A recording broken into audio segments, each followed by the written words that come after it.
vedare tinokuchingamidzai zvekare kune chimwe chirongwa pano Zim Facebook Secrets and Confessions. Tadzoka zvekare nemamwe messages. Apologies nekuda kwekuti pane rimwe video iro randaposta ranga riine title yanga isiri iyo. Apologies for that.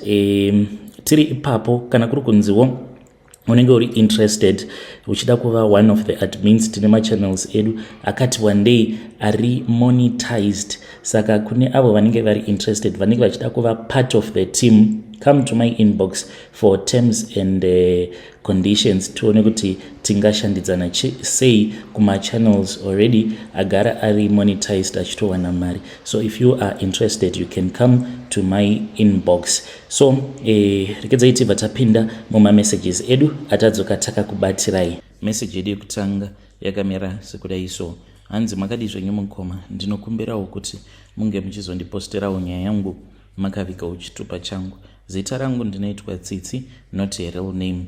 I really never intended to ruin anyone's life, but hey, apo pandakasangana naye I just fell in love with him, and ndakabva ndatongoona kutoti uyu ndiye ainge ari murume wandainge ndakamirira kweupenyu hwangu hwose, even though ndainge ndakamboita zvemujolo ndichidanana nadzo mupinga, but iye ainge akatosiyana nevamwe varume vose avo vandainge ndakambosangana navo. Ndichamuti tendai kuti zvinge zvichizomeka sense mukoma. So kubva zvaakatanga kutaura neni, he made it clear kuti he wanted to take care of me, and hapana kana paakambondishandisira advantage, especially apo pandakamuudza kuti it is okay even though uchiti uri kundida but pane ka little bit of a problem. Akabva ati kochi nai babe, ndokubva ndazomuudza kuti foni yangu yainge yagara iine problem, kutoti ndinge ndichitokwanisa kuita zveWhatsApp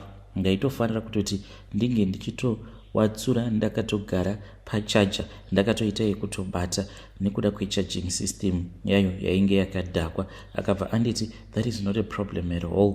Mukoma akabva anditi ndinge ndichipinda mumotikari make takabuda murestaurant muya umwe matainge tasangana, ndokubva azoenda neni akabva azonditengera foni. Akabva ati since it has been a short notice, zvandava kuita pano ndezvekuti ndava kutongokutengera foni. Saka ndakatongotengerwawo foni muvakomana, but after about a week munhu ndopa akabva azouya neka gift box. Ndakazoti ndava mumba kunovhura kudai wanikwe yainge iri a brand new iPhone. Ndakapembera nekufara mukoma, the joy that I had for him. Asi chakazongondirwadza ndechekuti mushure mekunge tazosika zvedu bonde, even though when I was looking at him ndakatoona kutoti there is no way a man like this cannot be married. Obviously he had a wife, but I was in denial. Mushure mekunge tazosika bonde ndipo apo pandakabva ndachizonzwa munhu ava kuti but babe, madiro andinokuita, I wish I had met you before I had met my life. The pain went straight to my heart. Mukoma ndakada kuchema, but ndaigochemeiko because munhu ainge asiri wangu. He belonged to another woman. I was really desperate and I had true feelings for him.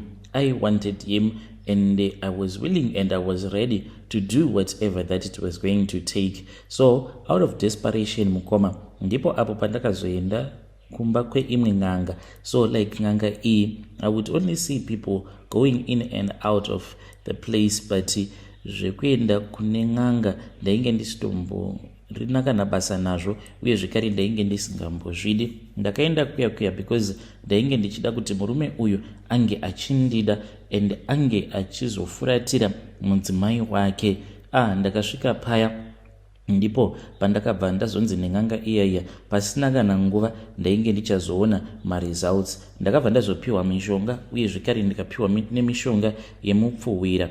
I followed each and every instruction. Sezvo ndainge ndava kugara ndega at that time, ndakatanga kumubikira mishonga iya yemupfuwira. Imwe yacho yandainzi ndaifanira kuti ndinge ndichizopota ndichizanganisa nechikafu mukoma, and ndaiwanzokumuka pakati pausiku ndobva ndazvitira tsvina mumba. Kana ndaitira tsvina mumba mukoma ndaifanira kuti ndinge ndichiisiya. Izvi ndaizviita pose apo mbinga yangu pandinenge ndisinayo, pandinenge ndiri ndega.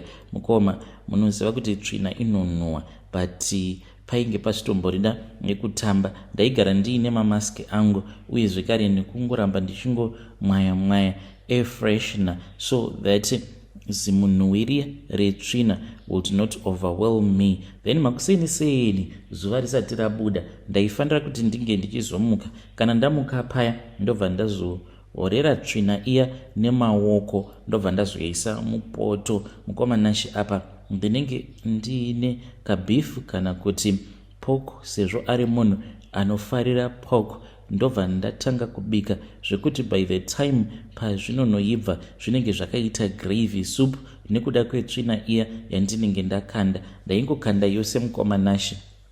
Then iye aizoti kana uya Mukoma Nashi aitoti this is really nice food, but ini ndainge ndakanzi kana ndichida kudya ndaikwanisa kudya zvangu, but Mukoma, I could not stand it. Ndaiti kana ndakamutarisa munhu achidya ndaita sekunge ndicharutsa, but I had to control myself because I was not supposed to show him kuti there was something that was going on. At first really nothing changed because zvinhu izvi ndainge ndakanzi ndaifanira kuti ndige ndichizviita about 2 weeks, but even though ndakaita zvose izvozvo Mukoma achiwanzokuuya kumba kuma weekends, but still things were not changing. Zvekuti ndakabva ndatongoti panapa ndatodyirwa hangu mari. I doubted if it was even going to work. Ndikati let me return back to natural love because there is nothing that can beat natural love. But little by little things started changing Mukoma. So aiwanzokuuya kumba kwangu musi weFriday kana kuti musi weSaturday, but ndakazotoshamisika Mukoma kuti Monday, this was after adzokera kumba kwake musi weSunday usiku. Monday yacho Mukoma, straight from work he came ndokubva tarara. Tuesday zvekare munhu achibva kubasa akauya ndokubva azondisira tuma take away akabva anditi baby ndava kumboenda kunoona gulezi wako but ndiri kudzoka, I love you. Ndikati how far? Ndokubva taspenda Tuesday tiri tose wiki rose Mukoma Nashi. Then I saw kuti zvechokwadi mishonga iya yainge yava kushanda. He became like distant towards his wife. Aiwanzokuti kana aineni paya kana kuri kunzi gulezi kana vafoni aibva ati because I need to speak with my wife. But ipapo Mukoma ainge otongodavira macalls ake obva atodza gulezi kuti I'm too busy, kana ndazova free what I'm going to do is that I am going to call you back. Apa tozotorara usiku hwose without calling gulezi back.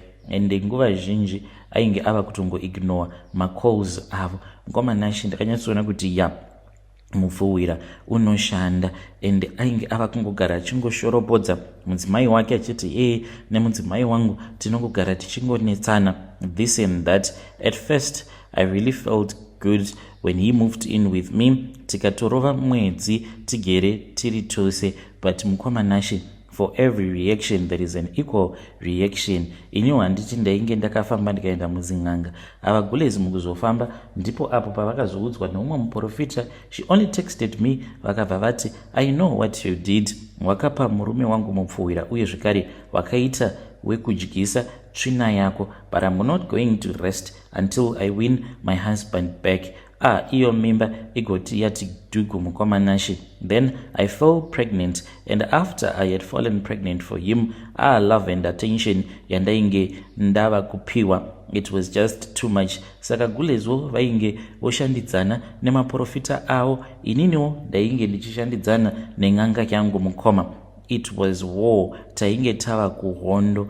And ndakazoti nerimwe zuva ndakagara zvangu ndichitoona TV, ndipo apo pandakangokaruka ndabayiwa Mukoma. Ndakangonzwa kuti dyo kumusana uko, ndakaridza mhere. So I really wanted to call my husband, but Mukoma kune dzimwe ng'anga dzine masimba. Ng'anga iyo yandainge ndichishandidzana nayo, ng'anga iyoyo Mukoma Nashi yakabva yazongokaruka yatonyuka Mukoma, ndokubva yatotanga kutondibetsera paya, ikabva yanditi iko zvinozvi wava right, wava kukwanisa kufamba, toda kuti unge uchiuya kumba izvezvizvo nekuti pane bvumo rakubaya. Mukoma, when that man disappeared ndipo pandakatotanga kutonzwawo kuti ndainge ndava kutofila better. Apart from that, I was not feeling okay at all. The man then started helping me, tikabva tazoenda musango. Saka kusango uko kwatakaenda ndiko kwatainge tava kuda kunodzorera hondo kuhondo, ende hondo zveshuwa yakabva yanodzokera kumuridzi wayo, because takanoita go back to sender mukoma tiri pakati pesango. But tirimo musango muya then ndakabva ndazviona sekuru vangu ava mukoma vainge vatova nemakore kubva zvavainge vakashayika. Saka ndakatoti kuna sekuru ng'anga iya yandainge ndiinayo ndikati imi honai sekuru vangu avo vari kufamba. Saka sekuru vaya vainge vasingakwanise kuvaona, then vakabva vati it means mudzimu wavo vari kuita sei. Then ndikabva ndazoudza sekuru vaya kuti sekuru vangu vainge vachirakidza kuti vainge vakatsamwa, vasingadi kuti ndinge ndichiita izvo zvatainge tafambira musango kuti tinge tichizoita. Then ndokubva ng'anga iya yazonditi zviri kwauri kuita kana kusaita, hapana kana problem, tinokwanisa kudzokera hedu, but ziva kuti iyi yatova hondo, bvumo iro rawatumidzirwa, there is more that is going to come. Saka zvava kwauri kuti unge uchizozvivhikirira kana kuti omirira mudzimu wasekuru vako, zvimwe kuda unokwanisa kuzokufikirira. Mukomana acho ndakabva ndatoona kuti kumirira mudzimu wasekuru it was going to be too late. Ndokubva ndatongoti sekuru itai zvatafambira mukoma. Takabva tazobatidza moto. Mushure mekunge tabatidza moto, apa ndainge ndanyora zita raGules, ndakaita zvekudownloada mapictures avo, then ndikabva ndaenda ndikabva ndanoprinta out, ndokubva ndazonyora zita ravo kuseri kwepicture nepeni yered. Ndikabva ndati hondo kuhondo, kana iwe wanga uchishuvira kuti ndainge ndichifanira kuti ndinge ndichizofa, ndinongoti ngazvidzoke kwauri mukoma. Ndokubva ndazotora picture riya ndikaribaya nebanga, ndokubva sekuru vaya vazoisa picture riya iro rainge rakabayiwa nebanga mumoto mukoma. Takagara paya zvinhu zviya kuzonosvika zvichizonotsva, then vakabva vazodzima moto uya, vakabva vazotora banga riya. Banga iri mukoma vakangonorikanda pamwe painge paine madhorofia, vakabva vati usacheuka handei. Takabva tatanga kufamba mukomanashi tichidzokera kumotikari kwavo. Takangoti tichingonosvika kumotikari, network ndopa yakabva yabata macalls mukoma agoti otanga kunaya. Then ndikabva ndatoona kuti yainge iri mbinga yangu, ndikati kochii nai baby, zvikabva zvanzi ko uripi. Ndokubva ndazomuudza kuti I had gone to see my friend. Akabva ati baby you have to come here, zvinhu hazvina kumira zvakanaka.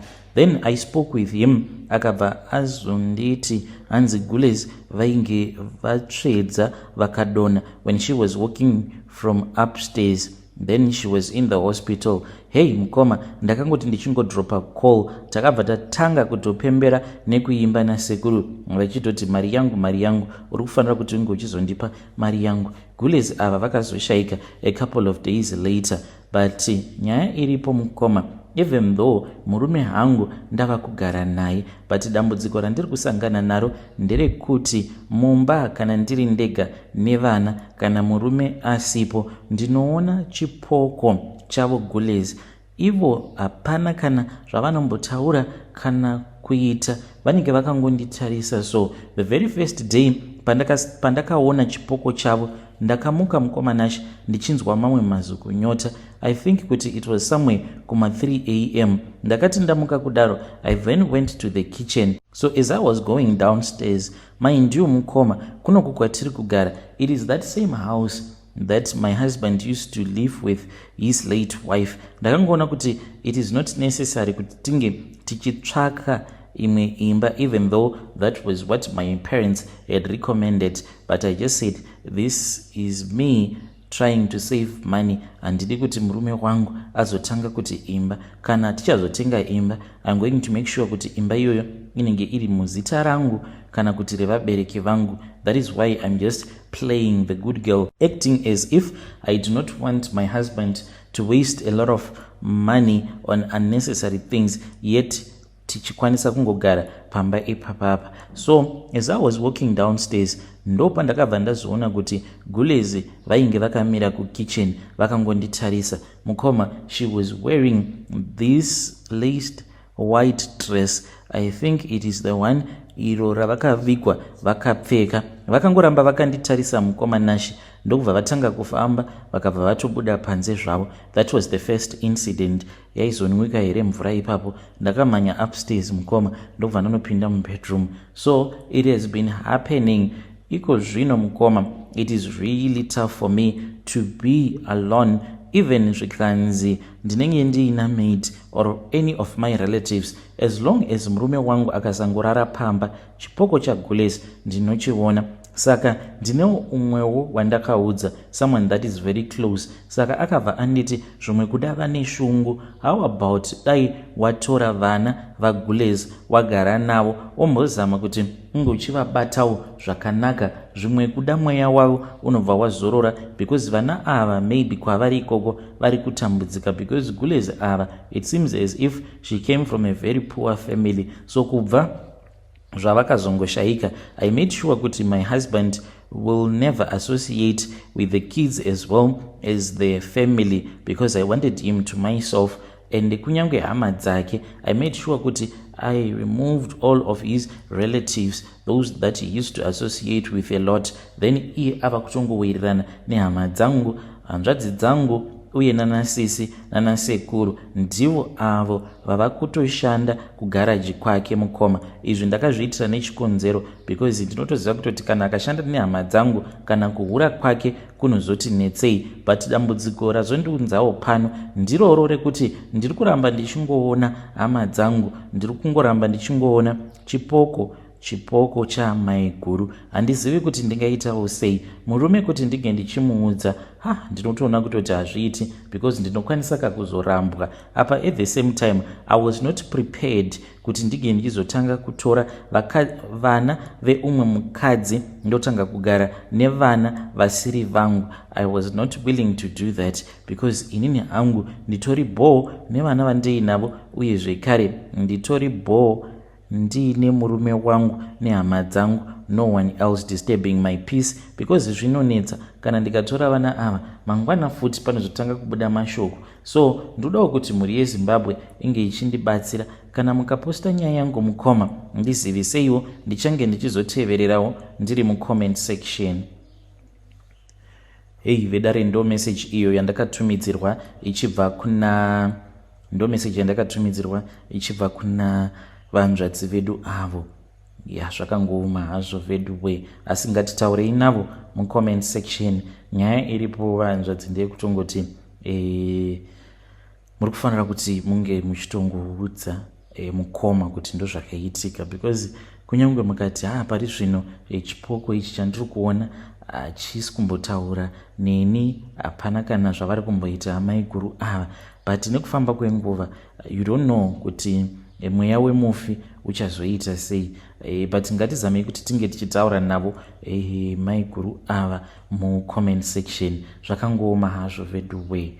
Hey mahwani, ladies out there, please tell us kuti why is it mukadanana nemurume wamunenge madanana naye, then mofind out kuti iye anenge aine mukadzi wake, then you overtake that first wife.